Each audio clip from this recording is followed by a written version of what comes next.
औरत की ज़िंदगी का सबसे बड़ा अलमिया मोहब्बत से मुताल्लिक है। मर्द और औरत की बुनियादी मोहब्बतों में फ़र्क है। मोहब्बत मर्द करना चाहता है, मोहब्बत करना उसके बस में है। जिससे चाहे जिससे करे, मोहब्बत करने का मिलाप या विसाल से कोई ताल्लुक़ नहीं होता। इसके बरक्स औरत की ख्वाहिश होती है कि उससे मोहब्बत की जाए, वो चाही जाए। ये फ़सल उसके बस में नहीं, उसका इन्हिसार दूसरों पर होता है, वो चाहें मोहब्बत करें या ना करें। कितने कम ज़र्फ़ होते हैं वो लोग जो दूसरों की मजबूरी से नाजायज़ फ़ायदा उठाते हैं।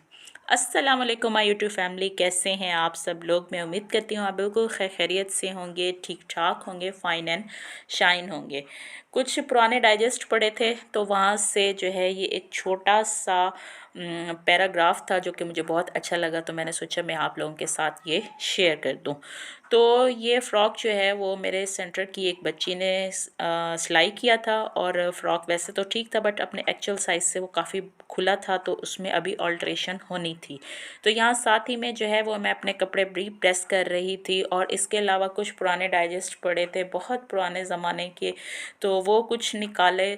तो ऐसे ही चलते फिरते बैठ गई, एक दो नॉवेल्स पढ़े और पुरानी यादों को ताज़ा किया। जब हम मैट्रिक में मैं बहुत डाइजेस्ट पढ़ती थी, इतने पढ़ती थी कि जब मेरे मैट्रिक के एग्ज़ाम्स हुए, मेरे इंग्लिश का पेपर था, तो मैं इंग्लिश के पेपर में जो है वो डाइजेस्ट को रख के जो है वो मैं पढ़ रही थी।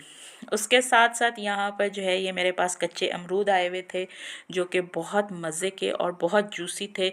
मैं साथ साथ धूप भी लगवा रही थी और इनसे इंजॉय भी कर रही थी, क्योंकि कपड़े प्रेस किए थे। उसके बाद मैं नहाने चली गई, और नहाने के बाद जो है वो यहाँ बाहर धूप में आके बैठ गई।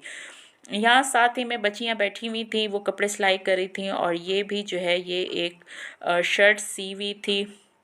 ये भी मुझे काफ़ी हद तक खुली लग रही थी, तो मैं आज इनकी क्लास ले रही थी कि भाई आप लोग जो है वो साइज़ेस का ख़्याल रखा करें, और जो पैमाइश होती है एक्चुअल, आप उन्हीं पैमाइश पर ही फ़्रॉक्स जो है वो सिया करें। तो यहाँ पर जो है ना ये सिलेंडर एक बाहर पड़ा हुआ था गीज़र के साथ ही में, तो मैं इसको भी लेके अंदर रख रही थी कि जो है इसको फिर जो है ना हम इसमें गैस वगैरह भरवाएंगे। अभी चूँकि मौसम जो है वो काफ़ी ठंडा हो गया है, तो गीज़र को भी चालू करना था। उसके अलावा साथ ही मैं दोपहर के खाने के लिए अम्मी के घर जा रही थी। भी मेरा खाना पीना सारा कुछ उधर ही होता है, मैं अपने घर में बहुत कम कुकिंग करती हूँ। तो अभी मैं अपने दरवाज़े को लॉक लगा कर जो है वो मैं उधर ही जा रही थी अम्मी के घर। तो मेरी अम्मी का घर भी करीब ही है, और ये मेरी कीज़ यहाँ एक गली का ही फासला है, और मैं अभी अपनी अम्मी के घर ही जा रही थी वहाँ पर खाना खाने के बाद जो है फिर मैं वापस आऊँगी। ये सामने मेरी अम्मी का घर है, और यहाँ पहुँची तो ये अफ़ीरा जो है यहाँ झूले में बैठी रो रही थी। और इसके साथ ही ये हम किसी के घर गए तो हरम यहाँ पर इनके कबूतरों के साथ इनके साथ बहुत ज़्यादा इंजॉय कर रही थी।